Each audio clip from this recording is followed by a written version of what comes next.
ខ្មែរប៉ុស្តិ៍ KPR ផ្សាយចេញពីទីក្រុងខ្មែរ Long Beach រដ្ឋ California នៃសហរដ្ឋអាមេរិក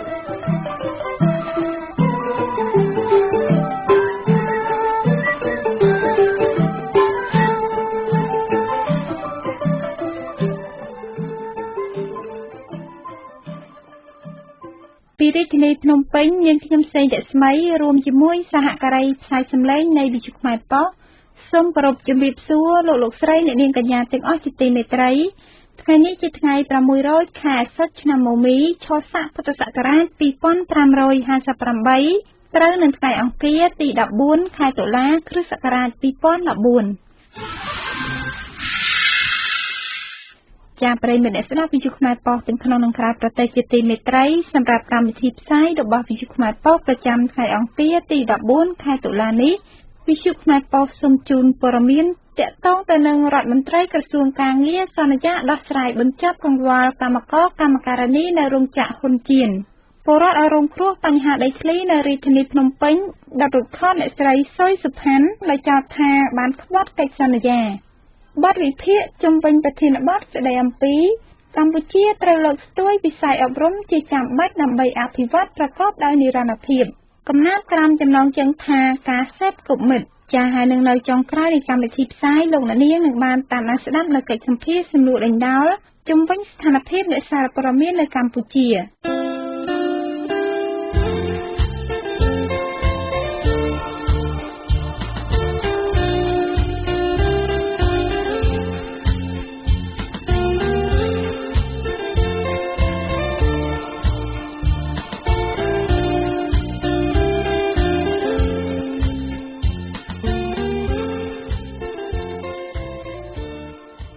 ការលំដាប់តទៅនេះសូមជូនព័ត៌មានពិស្ដារដ្ឋមន្ត្រីក្រសួងការងារសន្យាដោះស្រាយបញ្ចប់កង្វល់កម្មករកម្មការិនីនៅរោងចក្រហ៊ុនជៀនចាលោកបញ្ញាពលលំអិតជូនពិស្ដារដ្ឋមន្ត្រីក្រសួងការងារនិងបណ្ដុះបណ្ដាលវិជ្ជាជីវៈលោកអ៊ិតសំហេងនៅថ្ងៃអង្គារនេះបានចេញមកសន្យានៅចំពោះមុខកម្មកររោងចក្រហ៊ុនជៀនរាប់រយនាក់ថាក្រសួងការងារនឹងធ្វើអន្តរាគមន៍ឲ្យភាគីរោងចក្រនេះទទួលខុសត្រូវទាំងស្រុងលើប្រាក់អតីតភាពរបស់កម្មករកម្មការិនីនិងបញ្ហាទាំងឡាយមួយចំនួនទៀតដែលក្រុមកម្មករទាំងនោះកំពុងទាមទារការសន្យាបានធ្វើឡើងបន្ទាប់ពីរដ្ឋមន្ត្រីរូបនេះបានជួបជាមួយសមាជិកគណៈកម្មការសុខាភិបាលសង្គមគិច្ចអតីតយុទ្ធជនយុវនីតិសម្បទាការងារបណ្ដុះបណ្ដាលវិជ្ជាជីវៈនិងកិច្ចការនារីនៃរដ្ឋសភាដើម្បីពិភាក្សាដោះស្រាយបញ្ហារបស់កម្មករកម្មការិនីដែលកំពុងចោទឡើងនៅពេលបច្ចុប្បន្ននេះលោកអ៊ិតសំហេងមានប្រសាសន៍ថារោងចក្រហ៊ុនជៀននេះបានធ្វើឲ្យបងប្អូនកម្មករកម្មការិនីមានទុក្ខលំបាកជាខ្លាំងហើយលោកចូលរួមចំណែកនៅក្តីកង្វល់ជាមួយកម្មករទាំងអស់ដោយសន្យាយ៉ាងម៉ឺងម៉ាត់ថាលោកនឹងជំរុញឲ្យភាគីរោងចក្រដល់ប្រាក់អតីតភាពការងារដល់កម្មករកម្មការិនីទីមួយតើតើទៅនឹងបញ្ហារោងចក្រហ៊ុនជៀនរោងចក្រនេះគឺបានធ្វើឲ្យបងប្អូនមានការខ្វាយខ្វល់មានកង្វល់ខ្ញុំសូមចូលរួមសម្ដែងនៅការព្រួយបារម្ភជាមួយនឹងបងប្អូនចែករំលែកនៅការព្រួយបារម្ភនេះប៉ុន្តែអ្វីដែលខ្ញុំសូមធានាជាមួយបងប្អូនថាអតីតភាពរបស់បងប្អូនកម្មករកម្មការីរោងចក្រហ៊ុនជៀនមិនបិទជាដាច់ខាតមានតែណាអាចបន្លំបងប្អូនបានទេចឹងទេរោងចក្រនេះទោះបីឈ្មោះដដែលឬមួយដូចឈ្មោះប៉ុន្តែត្រូវតែគោរពច្បាប់ត្រូវតែធ្វើតាមច្បាប់ 100% លោកបន្តថាលោកនឹងឲ្យភាគីរោងចក្រនេះធ្វើកិច្ចសន្យាមួយជាផ្លូវការដោយក្រសួងការងារជាអ្នកទទួលខុសត្រូវចំពោះបញ្ហាកិច្ចសន្យានេះជំនួសកម្មករកម្មការិនីខ្ញុំនឹងឲ្យតការរោងចក្រនេះធ្វើកិច្ចសន្យាជាផ្លូវការហើយក្រសួងនឹងទទួលខុសត្រូវចំពោះបញ្ហាកិច្ចសន្យានេះជាមួយនឹងជំនួសឲ្យបងប្អូនកម្មករកម្មការិនីរបស់យើងកម្មកររោងចក្រស្បែកជើងហ៊ុយជៀននាព្រឹកថ្ងៃអង្គារទី14ខែតុលានេះបានប្រមូលផ្ដុំគ្នានៅមុខវិមានរដ្ឋសភាដើម្បីទាមទារដំណោះស្រាយបញ្ហាដែលបានកើតឡើងអស់រយៈពេលជិត1ខែមកហើយក្រោមកម្ដៅសរសែងក្រុមកម្មករបានចូលលើកបដានិងរូបថតរបស់លោកនាយករដ្ឋមន្ត្រីហ៊ុនសែននិងភរិយាព្រមជាមួយសូរស័ព្ទសម្រែកស្រែករកដំណោះស្រាយពីរដ្ឋសភាដោយមានការគូសចាំឆ្នាំងដែលបញ្ជាក់ជាសញ្ញាថាពួកគេកំពុងតែដាច់បាយ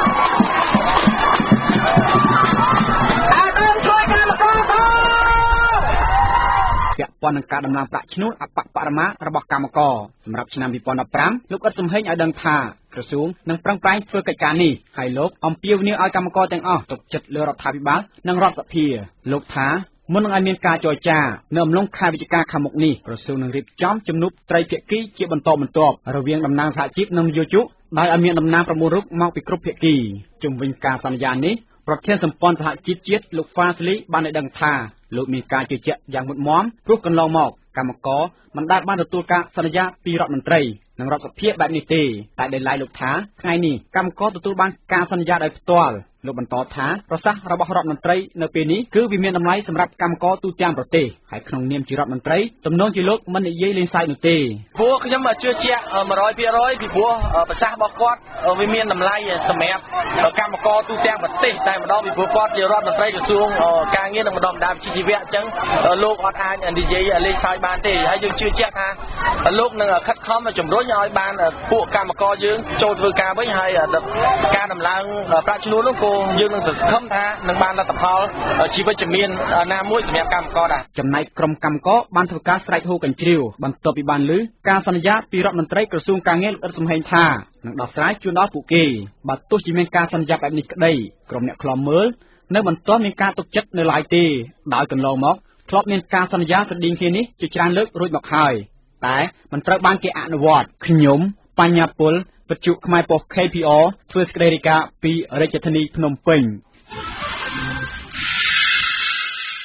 ពលរដ្ឋរងគ្រោះបញ្ហាដីធ្លីនៅរាជធានីភ្នំពេញដឹករូបថតអ្នកស្រីសុយសុផាន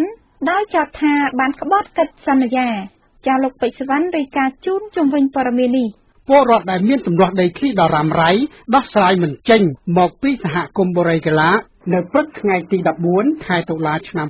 2014បានដង្ហែជាក្បួនពីសហគមន៍បូរីកាឡាប្រមាណជា100នាក់មកសាលារាជធានីភ្នំពេញដើម្បីដាក់ញត្តិជួយពន្លឿនឲ្យក្រុមហ៊ុនផានអ៊ីម៉ាច់របស់អ្នកស្រីស៊ុយសុផាន់ឲ្យគោរពតាមកិច្ចសន្យារបស់ខ្លួនថាសាងសង់អគារទី9និងទី10ផ្ដល់ឲ្យប្រជាពលរដ្ឋសហគមន៍បូរីកាឡាដែលរស់នៅវេទនានៅក្នុងពេលបច្ចុប្បន្ននេះក្រុមហ៊ុនផានអ៊ីម៉ាច់ដែលបានឈូសឆាយផ្ទះប្រជាពលរដ្ឋហើយសន្យាថានឹងសាងសង់ចំនួន10អគារជាថ្នូរនៃការបណ្តេញចេញប៉ុន្តែរហូតមកដល់បច្ចុប្បន្ននេះអគារដែលសាងសង់រួចហើយមានចំនួនត្រឹមតែ8អគារតែប៉ុណ្ណោះហើយខ្វះ2អគារទៀតទើបចប់កិច្ចសន្យាប៉ុន្តែក្រុមហ៊ុនផានអ៊ីម៉ាច់នេះមិនគោរពទៅតាមកិច្ចសន្យាទាល់តែសោះថែមទាំងប្រើកម្លាំងចម្រុះសមត្ថកិច្ចរុះរើនិងគ្រឿងចាក់ឈូសឆាយកំទេចហើយរំលោភយកដីធ្លីផ្ទះសម្បែងអ្នកបូរីកីឡាតាំងពីឆ្នាំ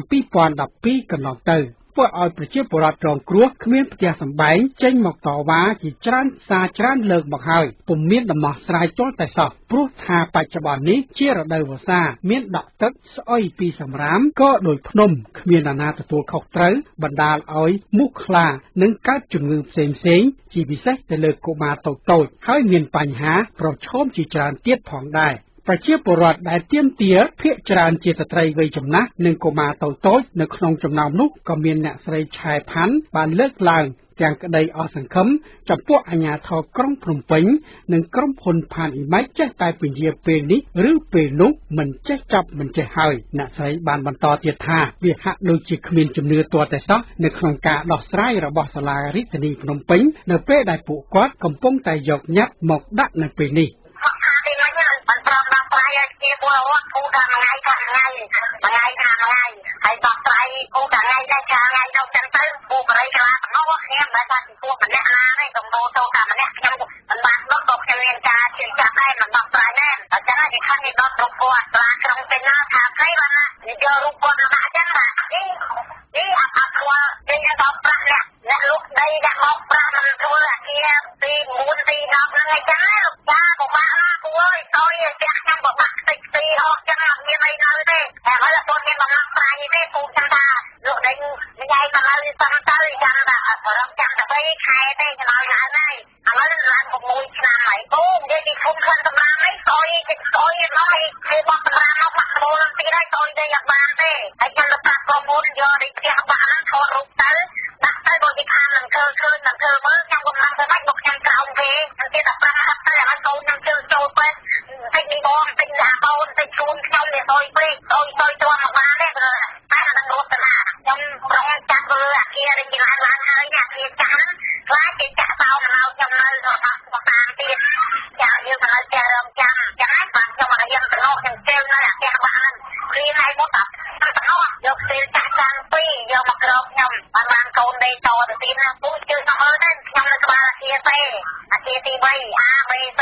នៅចារំចាំចាក់អ៊ីវប៉ុន្តែបាក់ខ្ទេចទៅហើយតែព្រោះទីអននេះវាកុំមួយបរិច្ឆាហើយអត់មានដោះស្រាយពូខ្ញុំផងខ្ញុំរស់ហើយយូរហើយនៅចំណឹងតែចារំចាំហ្នឹងហើយអ្នកជុកឆាយទៅជិត3ឆ្នាំដែរគេអត់នឿយខ្ញុំសំខាន់លើតែខាងតិចណាលោកពូព្រមក៏ហក់ហើយកុហកទៀតពូតែចេះពូតែចុះវាសពគ្រប់បែបយ៉ាងមកហើយតំណាងប្រជាពលរដ្ឋនៅសហគមន៍បរិយាកាឡាគឺលោកពេជ្រកឹមខួនបានប្រាប់វិទ្យុខ្មែរប៉ុស្តិ៍ថាអ្វីដែលនាំឲ្យពលរដ្ឋនៅសហគមន៍បរិយាកាឡាដុតរូបអ្នកស្រីស៊ុយសុផានុដោយសារតែបុគ្គលរូបនេះមិនគោរពទៅតាមកិច្ចសន្យានិងក្រមសីលធម៌រូបបុគ្គលមិនគោរពតាមសច្ចធម៌ធ្វើអ្វី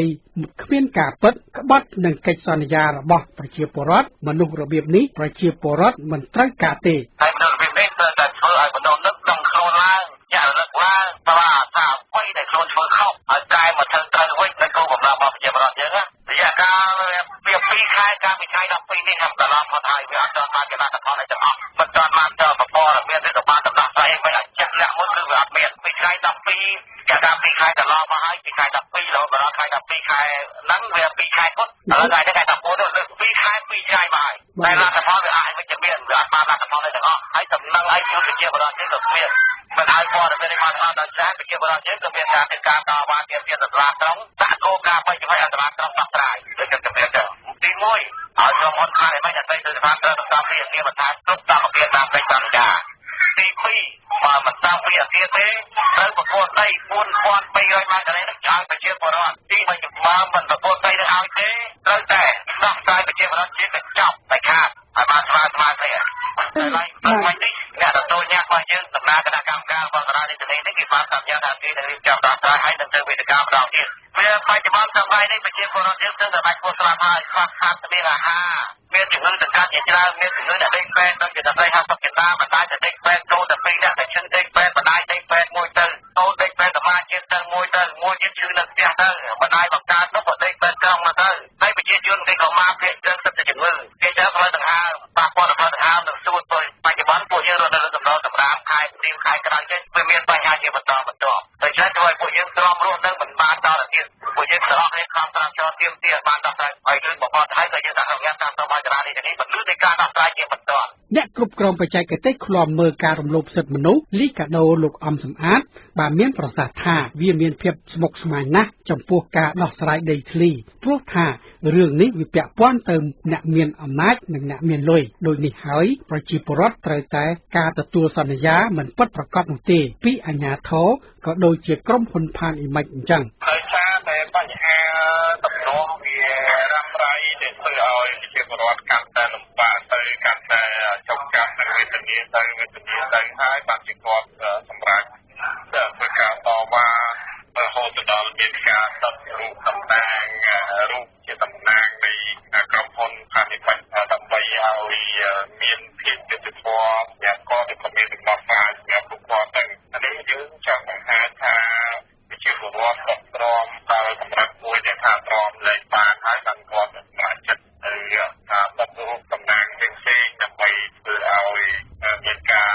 ចាប់អារម្មណ៍ធ្វើឲ្យមានការទាក់ទាញដើម្បីឲ្យមានការដោះស្រាយសម្រាប់ពួកគាត់ហើយបើសិនជាបញ្ហានេះអ្នកបន្តទៀតយើងខ្លាចនៅមានព្រឹត្តិការណ៍ឬក៏ហេតុការណ៍ផ្សេងៗទៀតកើតឡើងចំពោះប្រជាពលរដ្ឋហើយជាធម្មតាប្រជាពលរដ្ឋគាត់រស់បានអាស្រ័យដោយបញ្ហាផ្ទះស្បែកដីធ្លីដើម្បីស្នាក់នៅហើយបើសិនជាមានផ្ទះមានដីធ្លីទេគាត់ក៏គិតថាគាត់រស់នឹងពិបាកអញ្ចឹងគាត់ត្រូវតែធ្វើការទាមទារនិងតវ៉ាឲ្យខាងបានជាដាច់ខាតទៅបាទគឺព្រឹត្តិការណ៍នេះវាទុំចូលទៅហើយយើងការដោះស្រាយគឺវាជាពិបាកហើយការដែលយើងស្វែងរកព្រឹត្តិការណ៍ដោះស្រាយហ្នឹងក៏វាជួបនឹងបញ្ហាបាក់ដែរអញ្ចឹងបញ្ហានេះវាតតែហ៊ានកាត់មិនន័យថាហ៊ានកាត់បាត់ស្អុយចោលមិនអាចដោះស្រាយចេញ សូមបញ្ជាក់ថាចំនួនដីធ្លីនៅតំបន់បូរីកីឡាគឺជាបញ្ហាចាស់រាប់ឆ្នាំមកហើយបន្ទាប់ពីរដ្ឋាភិបាលបានផ្ដល់សិទ្ធិឲ្យក្រុមហ៊ុន Pan Imax ទទួលដីពីតំបន់នោះមួយភាគធំជាថ្នូរនឹងការសាងសង់អគារចំនួន10ខ្នងឲ្យប្រជាពលរដ្ឋម្ចាស់ដីប៉ុន្តែប្រជាពលរដ្ឋបញ្ជាក់ថាក្រុមហ៊ុននេះបានក្បត់កិច្ចសន្យាដោយសាងសង់អគារឲ្យពួកគាត់ចំនួនតែ8ហើយផ្អាកការសាងសង់បណ្ដាលឲ្យប្រជាពលរដ្ឋចំនួន154គ្រួសារទៀតត្រូវរងការបណ្តេញចេញទាំងហិង្សាកាលពីឆ្នាំ2012កន្លងទៅខ្ញុំពេជ្រសវណ្ណវិទ្យុខ្មែរប៉ុស្តិ៍ KPR ពីភ្នំពេញស្ដាប់វិទ្យុខ្មែរប៉ុស្តិ៍ដើរតួនៅព័ត៌មានពិតដែលកើតមានឡើងថ្មីៗនៅក្នុងប្រទេសកម្ពុជាចាព័ត៌មានពិស្ដាដែលលោកអ្នកនាងទៅបានតាមអានស្ដាប់ពីកម្មវិធីផ្សាយរបស់វិទ្យុខ្មែរប៉ុស្តិ៍នៅពេលនេះចាប់តែប៉ុណ្ណេះ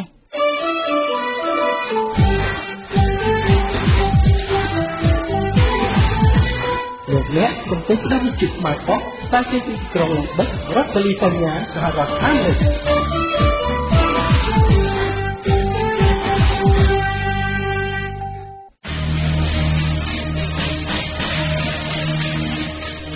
ជូនបាត់វិធា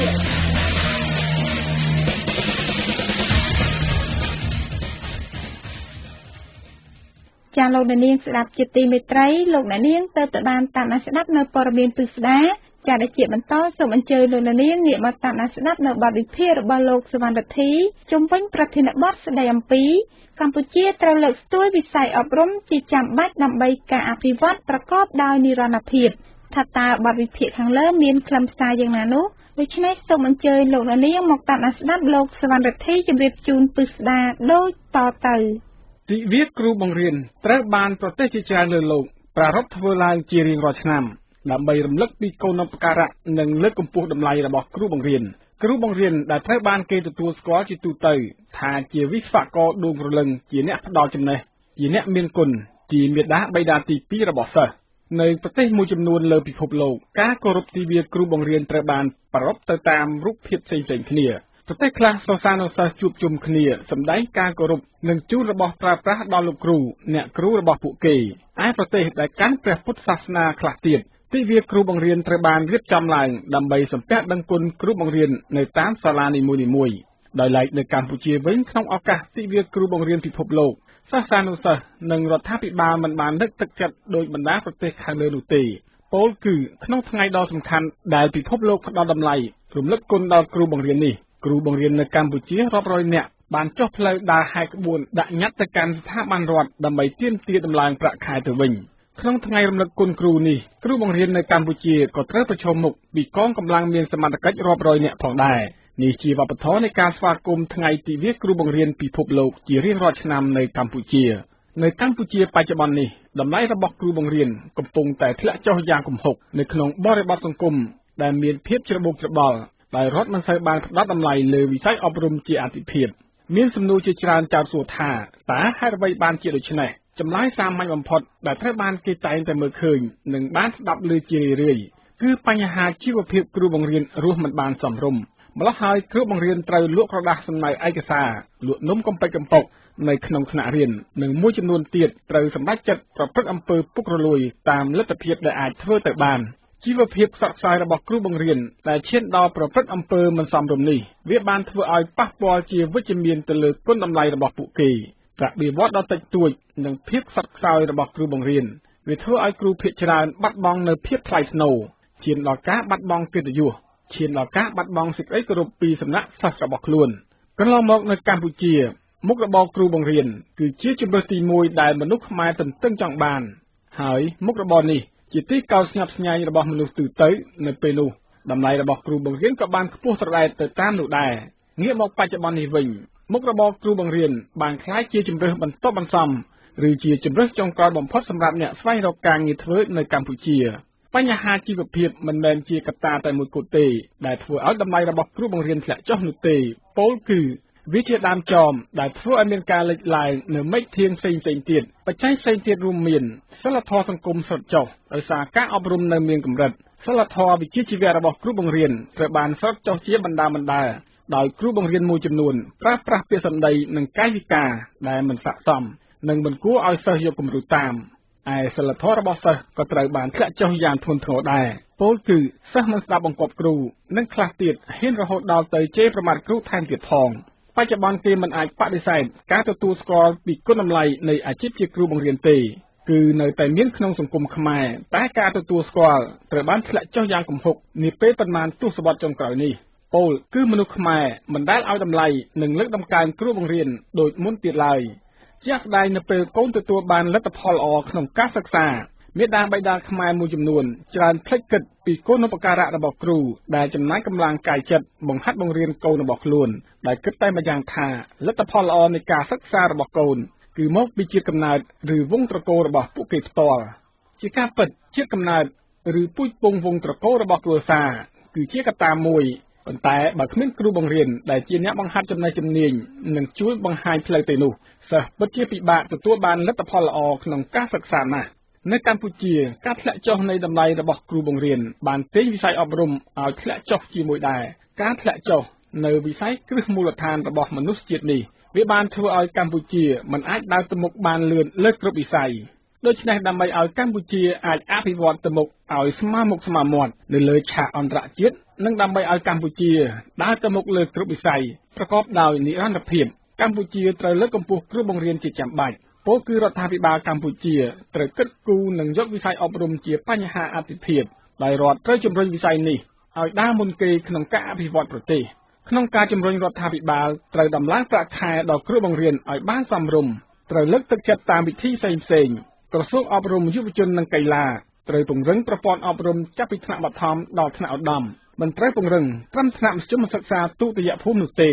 ទន្ទឹមគ្នានេះគេក៏មិនត្រូវភ្លេចផងដែរការលើកកម្ពស់សិលធម៌របស់សិស្សដែលធ្លាក់ចុះនិងជាពិសេសពង្រឹងក្រមសីលធម៌វិជ្ជាជីវៈរបស់គ្រូបង្រៀនចំណែកប្រជាពលរដ្ឋទូទៅក៏ត្រូវតែចាប់ផ្ដើមផ្ដល់តម្លៃនិងលើកតម្កើងគ្រូបង្រៀនឡើងវិញត្រូវចាំថាបើមិនផ្ដល់តម្លៃនិងលើកតម្កើងគ្រូបង្រៀនដើម្បីជំរុញឲ្យវិស័យអប់រំដើរទៅមុខនោះទេប្រទេសជាតិទាំងមូលក៏មិនអាចវិវត្តទៅមុខប្រកបដោយឧត្តមភាពនោះដែរ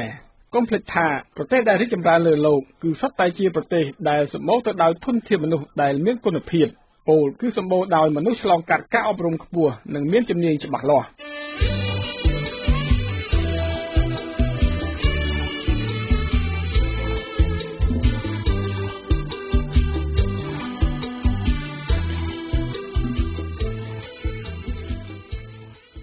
ចាលោកនាងស្ដាប់វិទ្យុខ្មែរប៉ុស្តិ៍ទាំងអស់ជាទីមេត្រីនៅថ្ងៃនេះវិទ្យុខ្មែរប៉ុស្តិ៍សូមលើកយកនៅកំណាព្យមួយក្រោមចំណងជើងថាការសេពគប់មិត្តចាដូច្នេះសូមអញ្ជើញលោកនាងមកតាមដានស្ដាប់ដូចតទៅ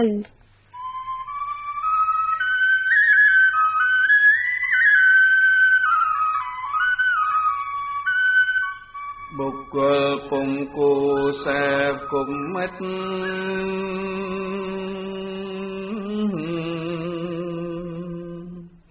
ចិនបាបទៅចរិនអាក្រងក្រៃហូរងអធោអិនដំឡៃលៀមងចង្រៃកុំសេពគប់គូសេពគប់តែមិនកល្យានមានចិនផ្សេងផ្សានអិនឧបទ្រពបុរងអត់ដំសំទាំងគ្រប់គូតែ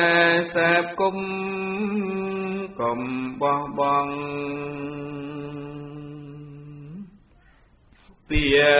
លនាំទៅរកខំ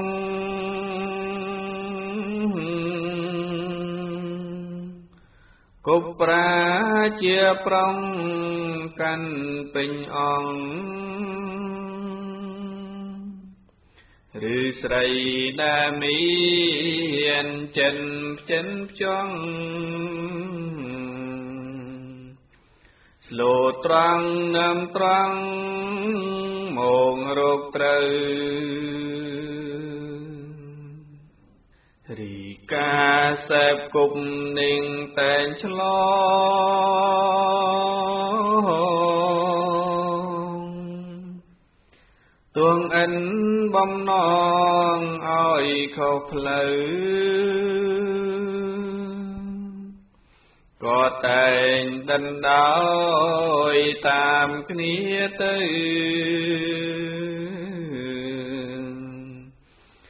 ពុំនៅតាមធម្មនឹងដាឡើយមនុស្សខ្ចកខ្វៀលសេងអិនខ្ចកសង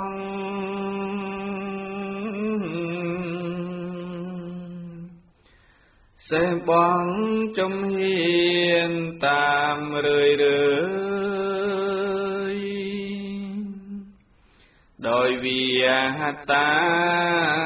មពុំកន្តើយពុំយូរលងឡើយសេងខ្ចរដែរព្រមវាហាត់ធ្វើតាមគង្វា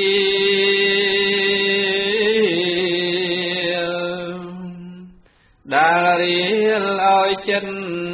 វាងាបែវាដើរប៉ាំងពើប៉ាំងពើដែរ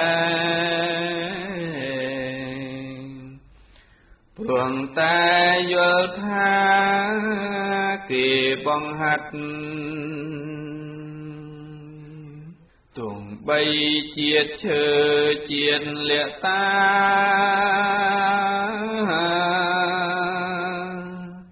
វាសាគប់គ្នាត្រាតែផាត់ឆ្លងតាមគ្នាវាមិនបាញ់ហាត់រែងបានភៀមដើមខ្លះពុំខានជាលវិញលាយគ្នានឹងជាតិបានធ្វើជាបងអែមប្រើការបានព្រោះការសេពគុំអាចរុញច្រានភាពដើមប៉ុន្មានឲ្យប្រែក្លាយ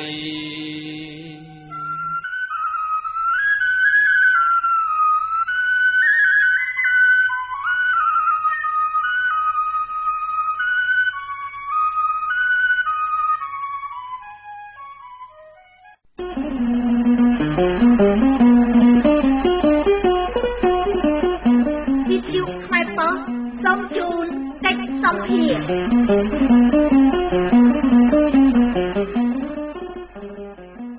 លោកអ្នកនាងស្ដាប់ជាទីមេត្រីមុននឹងបញ្ចប់នៅកម្មវិធីផ្សាយសូមអញ្ជើញលោកអ្នកនាងមកតាមដានស្ដាប់នៅកិច្ចសម្ភារសំណួរដេញដោលរវាងលោកសវណ្ណរដ្ឋីជាមួយនឹងលោកអឹងថាប់រាំងជាអគ្គលេខាធិការសមាគមការពារអ្នកសារព័ត៌មានជាដែនចា៎ដូច្នេះសូមអញ្ជើញលោកអ្នកនាងមកតាមដានស្ដាប់ដូចតទៅបាទជំរាបសួរប្រិយមិត្តអ្នកស្ដាប់វិទ្យុខ្មែរប៉ុស្តិ៍ទាំងក្នុងនិងក្រៅប្រទេសជាទីមេត្រីជុំវិញកិច្ចសំណួរដេញដោលនៅថ្ងៃនេះខ្ញុំបាទសវណ្ណរដ្ឋីសូមលើកយកនៅប្រធានបទស្ថានភាពអ្នកសារព័ត៌មាននៅកម្ពុជាបាទសម្រាប់វាគ្មិនដែលបានចូលមកវិភាគចំពោះប្រធានបទនៅថ្ងៃនេះគឺលោកអឹងថាប់រាំងបាទលោកនាងជាទីមេត្រីលោកអឹងថាប់រាំងគឺជាអគ្គលេខាធិការនៃសមាគមអ្នកការពារអ្នកសារព័ត៌មានជាដែនបាទមុននឹងសួរទៅកាន់លោកអឹងថាប់រាំងជាដំបូងខ្ញុំសូមជម្រាបសួរលោកអឹងថាប់រាំងបាទជម្រាបសួរលោកសវណ្ណរដ្ឋីបាទសំណួរដំបូងខ្ញុំចង់ឲ្យលោកជួយអត្ថាធិប្បាយជុំវិញថាតើលោកយល់បែបណាដែរចំពោះករណីបាញ់សម្លាប់អ្នកសារព័ត៌មាននាពេលកន្លងមកថ្មីនេះដូចជាលោកតាំងត្រីជាដើមនោះបាទកន្លងមកនៅក្នុងប្រទេសកម្ពុជាអ្នកសារព័ត៌មានតែងតែជួបបញ្ហាគ្រប់ចម្ពោះគ្រប់រូបភាពដែលគណៈពួកសមត្ថកិច្ចរកស៊ីបទល្មើសតែងតែការពារផលប្រយោជន៍គណៈជួបនឹងបញ្ហាអ្នកសារព័ត៌មានរៀងតាមដានទៅលើស្ថានភាពបទល្មើសនឹងតែងតែមានការគំរាមកំហែងគ្រប់រូបភាពទាំងអស់ ហើយម្យ៉ាងវិញទៀតដូចជាករណី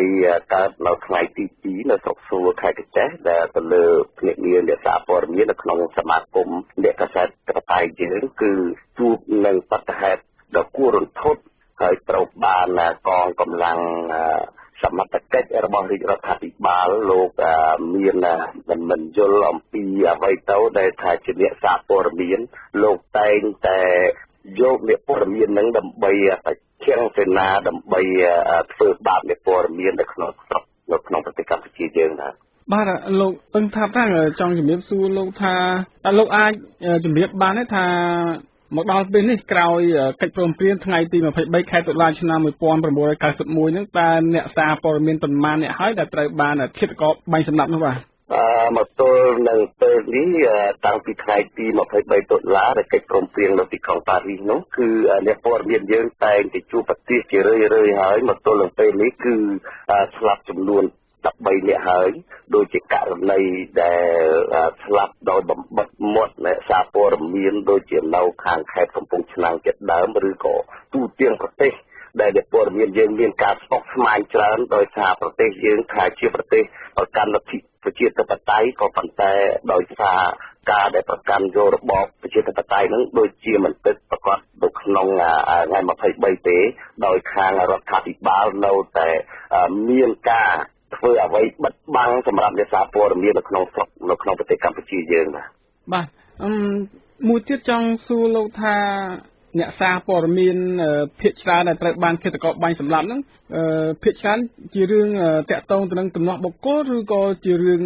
តាក់ទងទៅនឹងរឿងនយោបាយឬក៏អាចជាការគំរាមកំហែងដើម្បីបំបិទមិនឲ្យមានការនិយាយការពិតអីនោះតើលោកអាចជម្រាបបានទេបញ្ហាពាក្យពន្ធនឹងការដែលកើតហេតុកន្លងមកអ្នកព័ត៌មានយើងច្រើនទី1គឺពាក្យពន្ធទៅលើផលប្រយោជន៍បុគ្គលផលប្រយោជន៍បុគ្គលហ្នឹងគឺនៅពេលដែលយើងប្រកាន់អាជីពជាអ្នកសារព័ត៌មានជួនកាលមានពេលខ្លះយើងក៏មានកំហុសឆ្គងដែរយើងឃើញបទល្មើសហើយប៉ុន្តែនៅពេលដែលយើងចុះផ្សាយវាត្រូវបានសមត្ថកិច្ចនឹងគំរាមកំហែងនៅពេលដែលបុគ្គលនឹងមិនចង់ឲ្យមានការផ្សាយទៅលើអ្វីដែលបទល្មើសនឹងហើយបានជាអ្នកព័ត៌មានយើងជួបបញ្ហាទី2បញ្ហាទៀតក៏អ្នកដែលជួញដូរបទល្មើសធំដែលសុទ្ធសឹងតែជាមានខ្នល់ក្រាក់ហ្នឹងក៏អាចមានអ្នកធំដែលកាងនៅពីក្រោយហើយម្យ៉ាងទៀតធ្វើឲ្យអ្នកព័ត៌មានយើងនឹងជួបបញ្ហាជាខ្លាំងនៅពេលដែលចុះបំពេញបេសកកម្មម្ដងបាទកន្លងមកតើសមាគមការពារអ្នកសារព័ត៌មានជាដែនរបស់លោកនឹងតើលោកបានមើលឃើញថាអ្វីដែលជាការប្រឈមមុខជាក់ស្ដែងរបស់អ្នកសារព័ត៌មាននៅកម្ពុជានោះចំពោះសមាគមការពារអ្នកសារព័ត៌មានជាដែនយើងខ្ញុំនេះគឺថាកន្លងមកសមាគមយើងខ្ញុំបានចេញសេចក្តីថ្លែងការណ៍ជារឿយៗទៅលើទង្វើណាដែលធ្វើ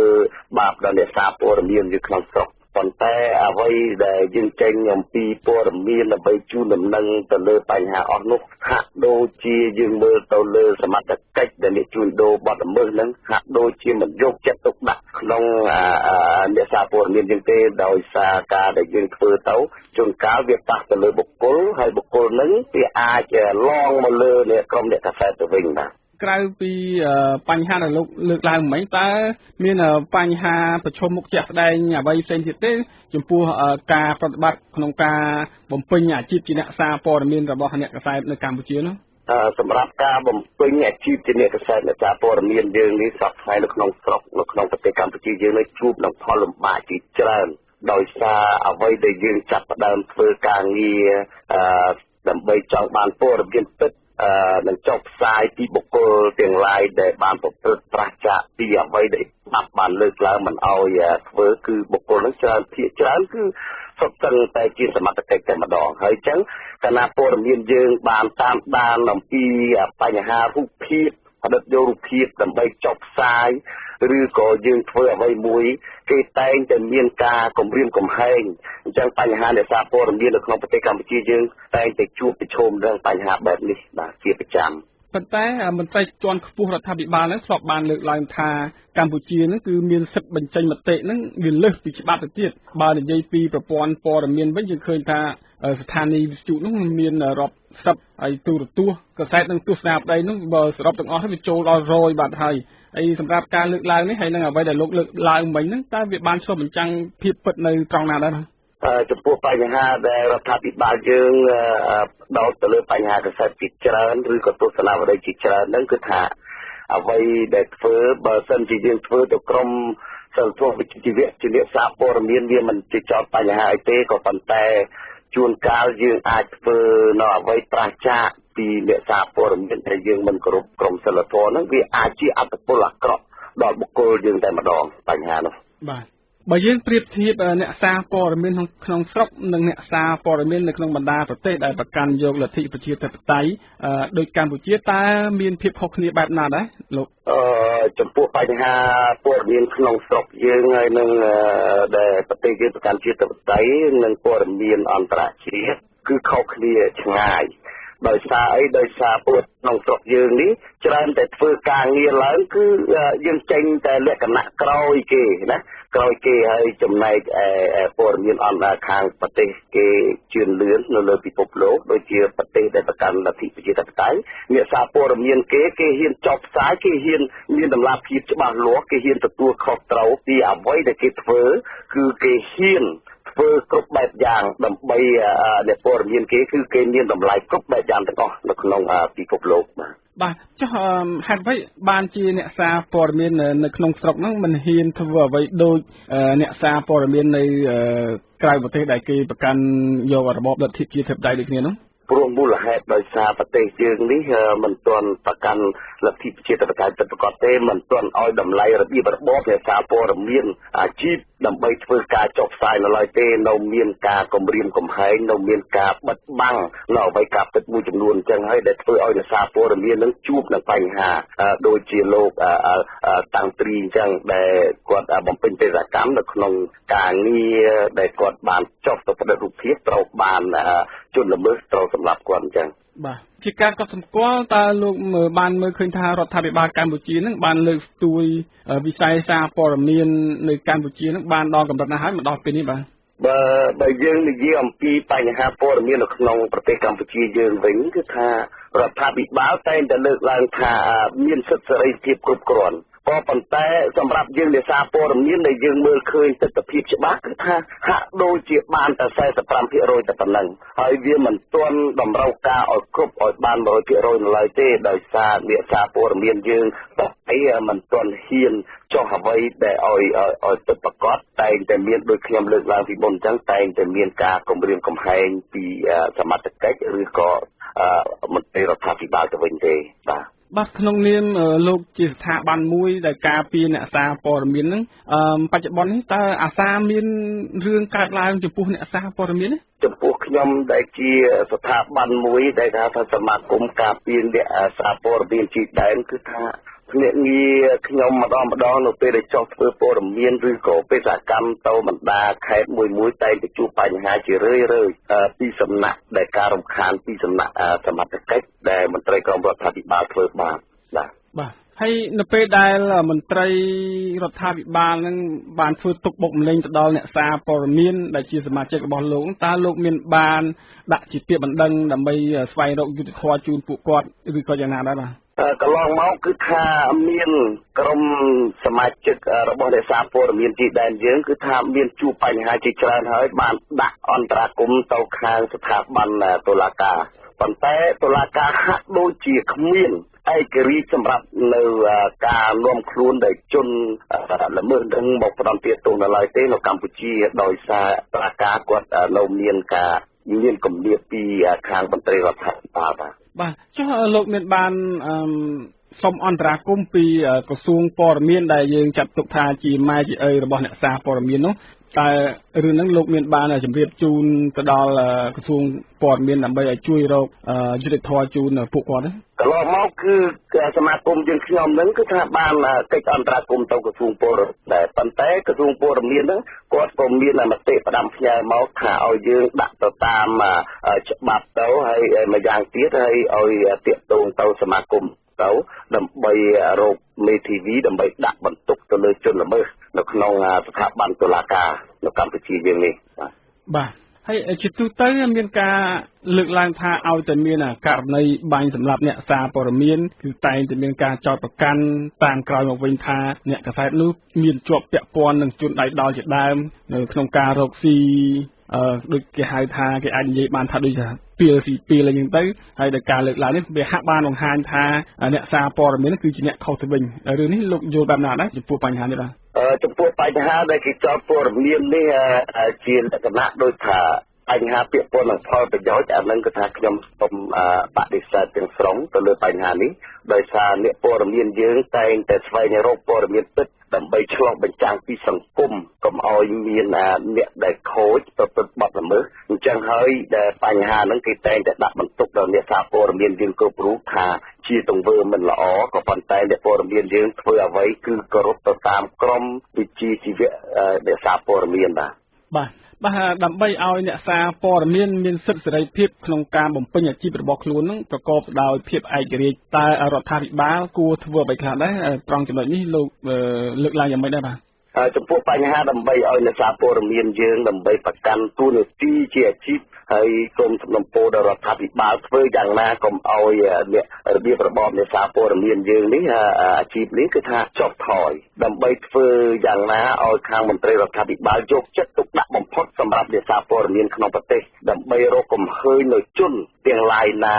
ដែលមានការប៉ុនប៉ងមកលើអ្នកសារព័ត៌មានហើយចឹងហើយសូមឲ្យក្រសួងព័ត៌មានក៏ដោយក្រោមការដឹកនាំរបស់លោកខៀវកញ្ញរិទ្ធលោកមេត្តាជួយចាត់វិធានការទៅលើទង្វើបែបណាតាមផ្លូវច្បាប់ដើម្បីឲ្យអ្នកសារព័ត៌មានយើងប្រកាន់អាជីពដែលជាអ្នកព័ត៌មាននឹងយកព័ត៌មានពិតដើម្បីផ្សាយជូនប្រជាពលរដ្ឋយើងនៅក្នុងស្រុកបាទអរគុណលោកអឹងថាប់រាំងសំណួរបន្តទៀតចង់ជំរាបសួរលោកថាតើលោកយល់យ៉ាងណាដែរចំពោះរដ្ឋាភិបាលដែលនៅតែអនុវត្តច្បាប់អន្តរកាលរបស់អន្តៈហ្នឹងដែលចែកថាការបរិហាកេរគឺជារឿងព្រហ្មទណ្ឌដោយសារនៅពេលនេះកម្ពុជាមានច្បាប់ថ្មីទៅហើយថាការបរិហាកេរហ្នឹងគឺគ្រាន់តែជារឿងរដ្ឋបវេនីប៉ុណ្ណោះហើយការនៅតែអនុវត្តថាការបរិហាកេរជារឿងព្រហ្មទណ្ឌនេះតើលោកយល់យ៉ាងណាដែរបាទចំពោះបញ្ហានៅច្បាប់ដែលគេចោទប្រកាន់យើងថានៅពេលដែលយើងចុះផ្សាយទៅលើអ្វីមួយគេចោទថាអ្នកព័ត៌មានច្រើនតែបរិហាគេគួរតែរដ្ឋាភិបាលកែយករបៀបរបបនៃសារព័ត៌មានដើម្បីមកប្រើដែលជាគន្លឹះល្អសម្រាប់អ្នកសារព័ត៌មានអាជីពគាត់បានបំពេញបេសកកម្មទៅលើបញ្ហាអ្វីមួយមិនគួរជនទាំងឡាយនោះហើយយកអ្នកសារព័ត៌មានដើម្បីយកមកដាក់បន្ទុករាល់បញ្ហាដែលអ្នកសារព័ត៌មានយើងបានចុះផ្សាយនោះទេគួរសំខាន់បំផុតគឺក្រសួងព័ត៌មានដែលក្រោមការដឹកនាំរបស់អាដាមខៀវកញ្ញរិទ្ធនឹងមេត្តាយករបៀបរបបអ្នកសារព័ត៌មានដើម្បីដាក់ចូលក្រសួងយុទ្ធភ័ពដើម្បីឲ្យស្ថាប័នពាក់ព័ន្ធនឹងពិនិត្យមើលឡើងវិញនៅក្នុងបញ្ហាដែលការអ្នកព័ត៌មានយើងចុះធ្វើការងារម្ដងតែងតែជួបបញ្ហារបៀបហ្នឹងអញ្ចឹងការបើសិនជាខាងស្ថាប័នច្បាប់នៅក្នុងរដ្ឋាភិបាលលោកយល់ច្បាស់អំពីរបៀបរបបអ្នកសារព័ត៌មានលោកប្រហែលជាមិនអាចចាត់វិធានការយកអ្នកព័ត៌មានរឿងបរិហាគេនឹងទៅជាទុកព្រមទណ្ឌទេបាទការដែលរដ្ឋាភិបាលនៅតែអនុវត្តច្បាប់អន្តរកាលដែលថាការបរិហាគេគឺជារឿងព្រមទណ្ឌនោះតើបញ្ហានេះជាគំនិតនយោបាយឬក៏ការគម្រាមកំហែងដល់សិទ្ធិបញ្ចេញមតិដើម្បីកុំឲ្យអ្នកសារព័ត៌មាននឹងចេះតែកកកកាយពីបញ្ហារសើបរបស់មន្ត្រីរដ្ឋាភិបាលទេបាទរឿងនេះវាបើយើងនិយាយជារួមឲ្យចំចំណុចទៅបញ្ហានេះដោយសាររដ្ឋាភិបាលក៏មានការបិទបាំងដល់ក៏ចោទប្រកាន់នៃព័ត៌មានរបៀបនេះបានន័យថាវាគឺជារឿងនយោបាយបើសិនជាមិនមែនជារឿងនយោបាយរដ្ឋាភិបាលត្រូវយកច្បាប់របៀបរបបសារព័ត៌មានដើម្បីមកប្រើវិញទើបវាសមមានតម្លាភាពច្បាស់លាស់បាទតើលោកយល់ថាស្ថានភាពអ្នកសារព័ត៌មាននៅកម្ពុជានឹងសម្រាប់សុវត្ថិភាពរបស់គាត់នឹងបច្ចុប្បន្ននេះនៅតែជាកង្វល់ឬក៏យ៉ាងណាដែរសម្រាប់អ្នកសារព័ត៌មានយើងដែលនៅក្នុងស្រុកនៅក្នុងប្រទេសកម្ពុជាយើងនេះនៅពេលដែលធ្វើការងារកន្លងមកតែងតែមានភាពកង្វល់មានប្រឈមជាប់ដោយសាររដ្ឋាភិបាលមិនបានគិតគូរដល់ចំណុចនៃសិទ្ធិសេរីភាពអ្នកយកព័ត៌មានទេដោយគាត់ថាអ្នកព័ត៌មានយើងចេះតែធ្វើអ្វីតាមការនឹកឃើញតាមការពិតទៅបើសិនជាគាត់យល់អំពីរបៀបរបបអ្នកសារព័ត៌មានគាត់នឹងបកស្រាយបញ្ហានឹងឲ្យច្បាស់ទៅលើបញ្ហាមន្ត្រីក្រមរដ្ឋាភិបាលគាត់នឹងអនុវត្តការងារនឹងបានពេញលេញហើយបាទ តើអ្នកសារព័ត៌មានដូចគ្នានឹងគួរធ្វើយ៉ាងណាដើម្បីអាចជួយការពារអ្នកសារព័ត៌មានដែលមានអាជីពដូចគ្នានោះបាទជាចុងក្រោយនេះខ្ញុំចង់ជម្រាបទៅដល់អ្នកសារព័ត៌មានអាជីពនៅក្នុងប្រទេសកម្ពុជាមេត្តាធ្វើយ៉ាងណាត្រូវប្រកាន់ខ្លួនគោរពនៅក្រមសីលធម៌វិជ្ជាជីវៈជៀសវាងកុំឲ្យសមត្ថកិច្ចទាំងឡាយណាដែលនៅក្រោមរដ្ឋាភិបាលនឹងចេះតែធ្វើទង្វើញោមញីមកលើអ្នកសារព័ត៌មានយើងដើម្បីយើងយករូបភាពឬក៏យកព័ត៌មានច្បាស់លាស់ដើម្បីជូនប្រជាពលរដ្ឋដែលរស់នៅប្រទេសកម្ពុជាយើងបាទចុះសម្រាប់តម្លៃអ្នកសារព័ត៌មាននៅកម្ពុជានឹងបច្ចុប្បន្ននេះកំពុងតែធ្លាក់ចុះឬក៏មានការឡើងខ្ពស់មកទល់បើតាមការសង្កេតឃើញអំពីយើងខ្ញុំដែលជាអ្នកអាជីពជាអ្នកសារព័ត៌មានវិញឃើញថាតម្លៃអ្នកសារព័ត៌មានកំពុងតែធ្លាក់ចុះហើយនៅពេលដែលរដ្ឋាភិបាលមិនយកចិត្តទុកដាក់នៅក្នុងសភាពការទីហ្នឹងគឺធ្វើឲ្យអ្នកព័ត៌មានយើងជួបនឹងបញ្ហាព្រោះអ្នកព័ត៌មានយើងគឺជាកញ្ចក់ឆ្លុះបញ្ចាំងពីសង្គមហើយបើកាលណារដ្ឋាភិបាលមិនយកចិត្តទុកដាក់ក្នុងបញ្ហានេះទេធ្វើឲ្យអ្នកព័ត៌មានយើងនឹងធ្លាក់ថយក្នុងមួយកម្រិតទៀតហើយបាទមកទល់ពេលនេះបាទតើលោកយល់បែបណាដែរចំពោះនីតិរដ្ឋភាពចំពោះអ្នកសារព័ត៌មាននៅកម្ពុជានោះមកដល់ពេលនេះនោះចំពោះមកដល់ពេលនេះចំពោះបញ្ហាអ្នកសារព័ត៌មានគួរតែខាងស្ថាប័នច្បាប់មិនគួរដាក់ទោសទណ្ឌទៅលើអ្នកសារព័ត៌មានទេត្រូវឲ្យអ្នកសារព័ត៌មាននឹងដើម្បីរកកំហើញនៅជនប្រព្រឹត្តទាំងឡាយណាដែលបានធ្វើខុសទៅលើបញ្ហាប្រទេសជាតិឬក៏បញ្ហាសង្គមជារួមគឺសូមឲ្យស្ថាប័នរដ្ឋាភិបាលមេត្តាកុំឲ្យមានធ្វើបាបបុកម្នេញដល់អ្នកសារព័ត៌មានយើងបាទចង់ជំរាបសួរលោកថាចំពោះការដែលបាញ់សម្លាប់អ្នកសារព័ត៌មានហើយមិនត្រូវបានវេចមុខជនដៃដល់ឃើញនោះតែលោកយល់យ៉ាងណាដែរដែលរដ្ឋាភិបាលយើងឃើញហើយថាភាគច្រើនហើយអ្នកសារព័ត៌មានកម្ពុជាមិនត្រូវបានរកឃើញឃាតករនោះទេនោះចំពោះបញ្ហាដែលការដែលគេធ្វើទង្វើមកលើអ្នកសារព័ត៌មានយើងកន្លងមកគឺថារដ្ឋាភិបាលគាត់ហាក់ដូចជាមិនសូវមានឆន្ទៈនៅក្នុងការវេចមុខនេះបើសិនជាគាត់មានឆន្ទៈក្នុងការវេចមុខគឺឃាតករដែលសម្រាប់អ្នកសារព័ត៌មានតែងតែរកឃើញជាញឹកញាប់នៅក្នុងករណីមួយគឺតែងតែរកឃើញក៏ប៉ុន្តែគាត់ខ្វះឆន្ទៈនិងកាតព្វកិច្ចសម្រាប់វេចមុខមន្ត្រីដែលនៅក្រោមរដ្ឋាភិបាលអញ្ចឹងហើយបានជាបញ្ហាអ្នកសារព័ត៌មានយើងតែងតែជួបនឹងការប្រឈមគ្រប់បែបយ៉ាងនៅពេលដែលយើងបំពេញបេសកកម្មម្ដងតែងតែត្រូវបានមន្ត្រីខាងរដ្ឋាភិបាលធ្វើបាបទោសមនិញដើម្បីផលប្រយោជន៍របស់អ្នកលើទឹកនឹងបាទឥឡូវនេះឃាតករដែលសម្រាប់លោកតាំងត្រីហ្នឹងគឺត្រូវបានរដ្ឋាភិបាលប្រកាសថាបានចាប់ខ្លួនបានហើយតើលោកមានបានតាមដានទេឃាតករនោះពិតជាឃាតករពិតឬគ្រាន់តែជាឃាតករសប្បនិមិត្តទេបាទបើតាមយើងសង្កេតឃើញយើងមើលព័ត៌មានមកក៏ដូចជាអ្វីដែលថាភ្នាក់ងារយើងរាយការណ៍មកការដែលរដ្ឋាភិបាលបានចាប់លោកដែលសម្លាប់ភ្នាក់ងារកាសែតយើងម្នាក់នៅខាងស្រុកស្រួលខេត្តកញ្ចេះហ្នឹងគឺថាការដែលអនុវត្តនេះគឺវារដ្ឋាភិបាលធ្វើនឹងត្រឹមត្រូវហើយដោយសារវេកមុខឃើញជនដែលប្រព្រឹត្តហ្នឹងច្បាស់លាស់ហើយមកទល់នឹងពេលនេះបាទចង់ជំរាបសួរលោកចេះសម្រាប់ផលប្រយោជន៍ក៏ដូចជាប្រាក់ឈ្នួលប្រចាំខែរបស់អ្នកសារព័ត៌មានហ្នឹងយើងមើលទៅដូចជាមិនច្រើនទេប៉ុន្តែអ្វីដែលគាត់បានអនុវត្តការងាររបស់គាត់ហ្នឹងហាក់បីដូចយើងមើលទៅឃើញថាគ្មានថ្ងៃសៅរ៍គ្មានថ្ងៃឈប់សម្រាកអីទេទោះបីយប់លុបយ៉ាងណាក៏ដោយឲ្យតែមានព័ត៌មានឲ្យតែមានបញ្ហាសង្គមនោះគឺគាត់តែងតែចូលរួមទៅតាមដានទៅយកព័ត៌មានអញ្ចឹងតើមានបុព្វហេតុអ្វីបានធ្វើឲ្យទឹកចិត្តអ្នកសារព័ត៌មាននឹងលះបង់ច្រើនដល់កម្រិតនោះបាទដោយសារប្រទេសយើង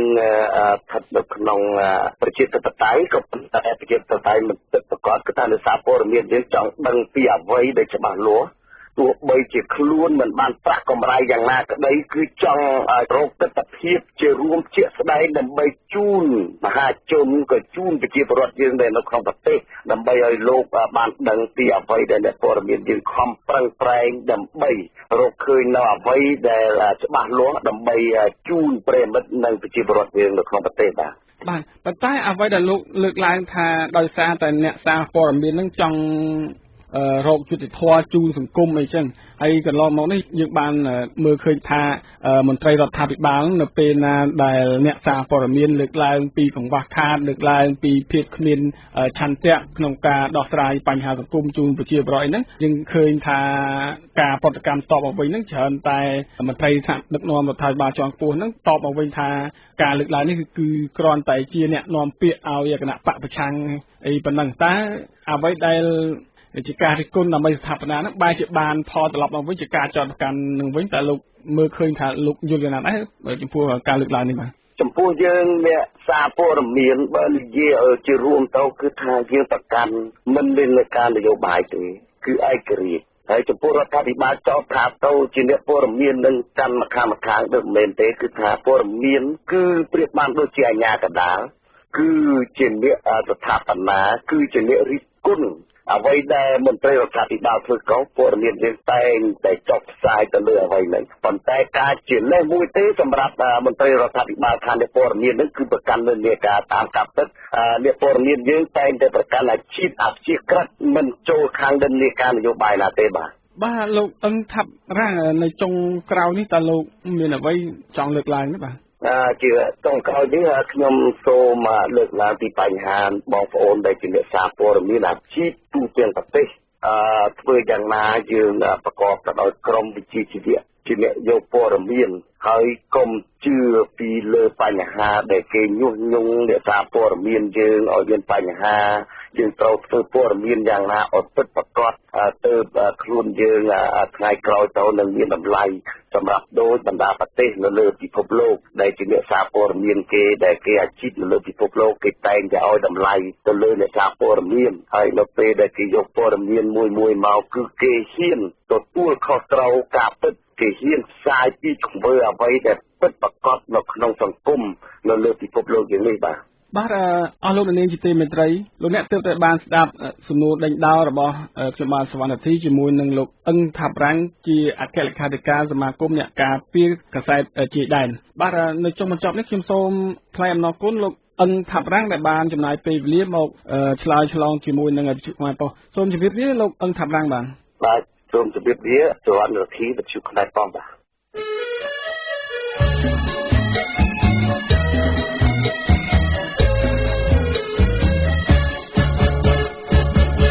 ប្រមកពីណាក៏ជាប្រមស្រីប្រមកពីអ្វីក៏ពីចារណាប្រហើយតារៀនឬដោយមានណាប្រងរដ្ឋារៀននៅតែក្រតែក៏វេទនីជាច្រើនដំណោព្រោះតាស្រីស្រក៏ពីដូនតាបន្តីព្រៃទឹករត់ទឹកមិនឆាឲ្យនៅរដ្ឋាត្រូវបងខ្លាញ់អស់តែក៏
ព្រៃយំមានទុកក្នុងព្រៃក្រំថ្មសុំចិត្តអងវឲ្យខ្មែរអាណិតអនិយារីអើយខ្លោចផ្សាដួងចិត្តរាយរាប់រឿងពិតជីវិតឯកាមកស្រែកយំខ្លោបងហូរទឹកភ្នែកម៉ែអើយកុំបែកបាំងគ្មានពិចារណាត្រូវសាមគ្គីគ្នាកុំរេតាមបរទេសខាទឹកខ្មែរសុខារាំងសាមរតកកុំជួងប្រកែកបែងចែកទួងបាក់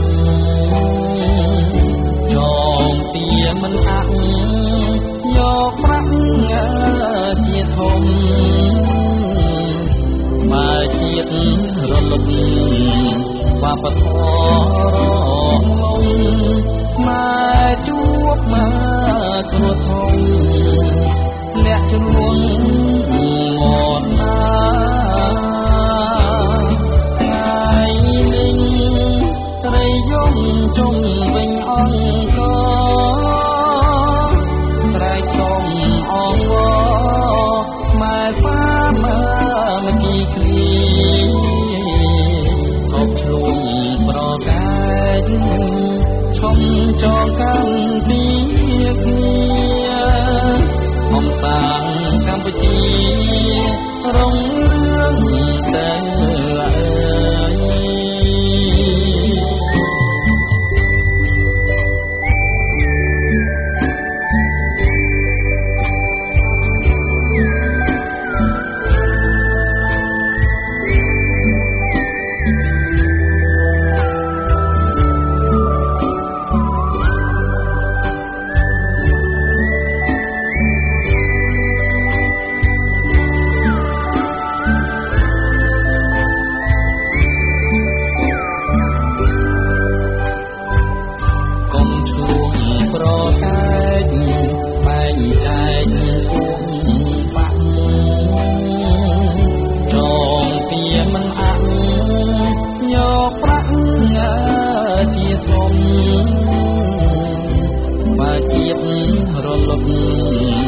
វប្បធម៌រងលំខ្មែរជួបមកគ្រោះធំលាក់ជ្រួងមរណាថ្ងៃនេះត្រីយំជុំវិញអង្គស្រែកសុំអងខ្មែរហ្វាមកទីគ្នាឈប់ឆ្លងប្រកែកឈប់ចងកាន់ពីគ្នាបំសាងកម្ពុជារុងរឿងតែ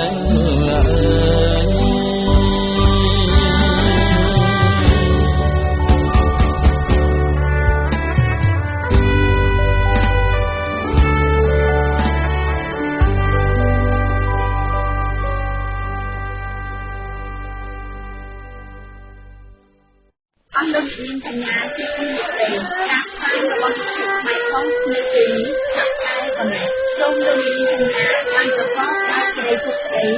និងសុភមង្គលគ្រប់ពេលវេលាវិទ្យុខ្មែរផងនឹងវិលមកជួបអស់លោកនាងជាថ្មីនៅថ្ងៃស្អែកទៀតសូម